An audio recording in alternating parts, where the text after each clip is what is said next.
Good morning friend, welcome back to my channel AJ creation. সকলকে জানাই অনেক অনেক প্রণাম, বড়োদেরকে জানাই অনেক অনেক প্রণাম, আর ছোটোদের জানাই অনেক অনেক ভালোবাসা দিয়ে আজকের ভিডিওটা এখান থেকে স্টার্ট করছি।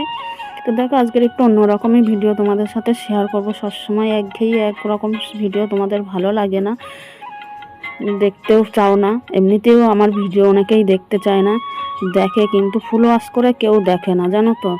সব একটু একটু করে দেখে লাইকও দেয় না, কমেন্ট করে একটা কমেন্ট করে চলে যাচ্ছে না কি আমি তোমার ভিডিও দেখেছি। তো এইগুলো তোমরা সত্যি করো না।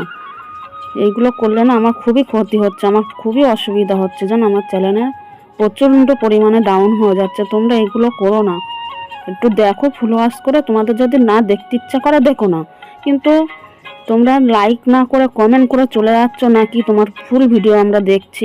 এইটা প্লিজ প্লিজ তোমাদের হাত জোর করে বলছি আমি, এগুলো করো না। দেখতেই তো পাচ্ছ আমার প্রত্যেক দিনে খুব কষ্ট করে আমার ভিডিওগুলো করতে হয়, বানাতে হয়।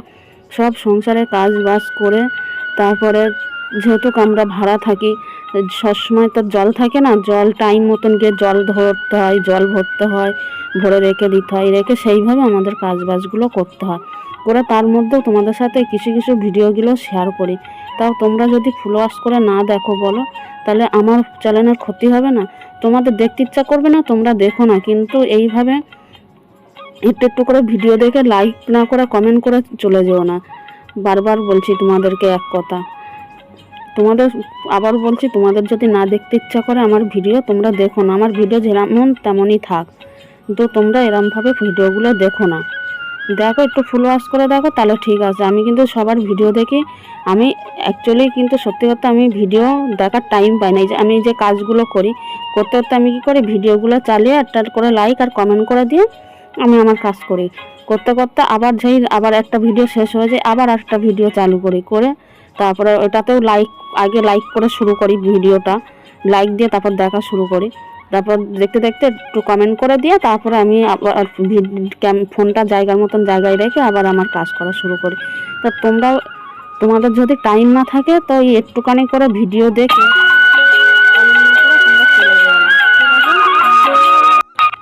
দেখো, তোমাদের সাথে কথা বলতে বলতে আমার কিন্তু দেখো ঘরের কাজ প্রায় কমপ্লিট হয়েই গেছে। আমি কিন্তু দেখো মশারি টশারি তুলে বিছনা সব গুছিয়ে নিয়ে এবারে জামা কাপড়গুলো গুছিয়ে নিচ্ছি।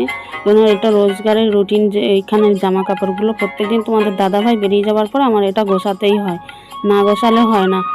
মানে উনি জামা কাপড়গুলো এমনভাবে এখান দিয়ে নেয় যে চারিদিকে সরানো ছিটানো করে রেখে দেয়, যেন একটাই ঘর সাজিয়ে গুছিয়ে রাখতে সত্যিই পারি না।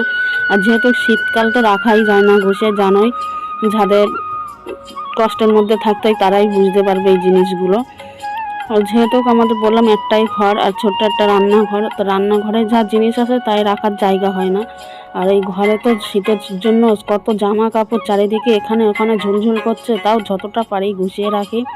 গরমকালে আবার অতটা অসুবিধা হয় না।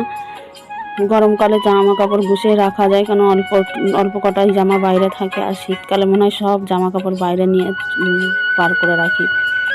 তো দেখো, এই যে আমার ঘর দর গুছিয়ে বিছনা টিছনা সব গোছানো হয়ে গেছে। তারপরে যে দেখো যতটা পারি গুছিয়ে রাখি এইভাবেই। আর এইদিকে দেখো, আজকে রান্না করেছিলাম কি বলো তো, লোটে মাছ করেছিলাম, ভাত করেছিলাম, আর বেগুন মনে হয়, বেগুন, উচ্ছে আর আলু ভাজা করেছিলাম।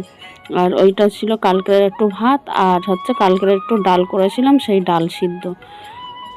এই হচ্ছে আজকের আমাদের রান্নার মেনু। আর আজকের ভিডিওটা বেশি বড় করব না, জানো তো। আর তারপরে চলে এসে দেখো সন্ধ্যের সময়, এটা হচ্ছে লঙ্কার চপ, আর এটা নিরামিষই ভাজা করেছিলাম।